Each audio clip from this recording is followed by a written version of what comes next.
En 96, nous regardions effarés l'arrivée des talibans en Afghanistan. Très vite, ils prirent toute une série de mesures interdisant les libertés les plus élémentaires, notamment pour les femmes. Elles devaient sortir dans la rue accompagnées par un mâle de la famille. Elles devaient porter la burqa. Elles ne pouvaient plus travailler, étudier. Des mariages avec des combattants furent imposés à des jeunes filles très jeunes. L'horreur. Des années de plomb, abominables pour tout le monde. La culture, le divertissement, le journalisme, s'il n'était pas dans la ligne, interdit. Et cette horreur menace à nouveau, malgré toutes les belles paroles des talibans.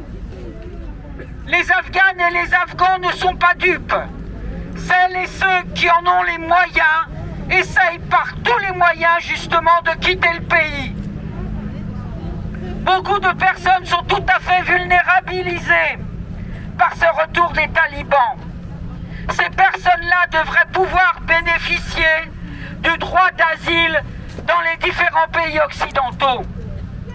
La France dit qu'elle a accueilli 2600 Afghanes et Afghans selon Florence Parly, ministre des Armées.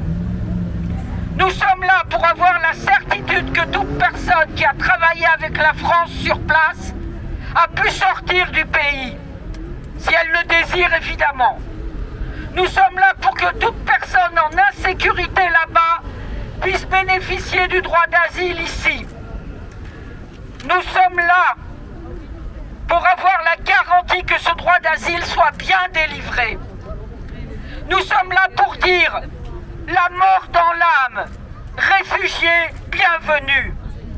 Nous sommes là pour que celles et ceux déjà en place qui ont fait une demande de regroupement familial puissent en bénéficier.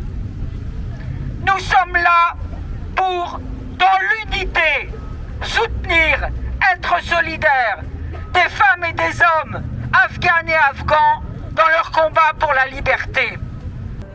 À la chute des talibans, j'ai participé à un voyage qui a été initié par l'association Negar avec les femmes afghanes qu'on soutenait depuis quelques années dans la scolarisation des petites filles, où il y avait des réseaux d'enseignantes clandestines, tout ça. Et donc on était un peu dans cette dynamique. Et on a été une quarantaine de femmes à être parties, majoritairement des Françaises, mais il y avait des Américaines, des Suisses avec nous. Et j'étais quasiment la seule franco-tunisienne, si je puis dire, un peu à être de ce voyage. Et on a rencontré pas mal de femmes, on en a accueilli par la suite qui étaient venues. Moi, ça m'est arrivé d'accueillir chez moi des femmes afghanes qui venaient faire des formations en français ou des stages ou autres. On est resté en contact. Negar a continué à construire des choses sur place puisque Chantal Véran a mis en place un collège dans le Panchir. Il y a eu une crèche qui était en cours de construction sur Kaboul. Il y a eu des chantiers pendant la rencontre, on avait travaillé sur la Constitution, puisque c'était à la veille de la Loya Jirga qui allait avoir lieu. Donc si vous voulez, pour moi, ma présence aujourd'hui, c'est un peu la continuité d'un même combat auprès des femmes qui sont aujourd'hui en lutte contre toutes les formes d'intégrisme.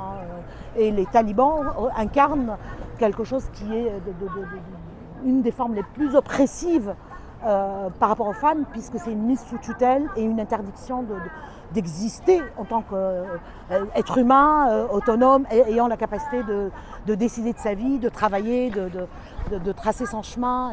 Et donc voilà, donc ma présence aujourd'hui est un peu la continuité de ce même combat. On restera debout et unis et solidaires pour défendre le droit à ce que les femmes et les hommes afghans soient accueillis sur notre territoire également et puissent bénéficier du droit d'asile.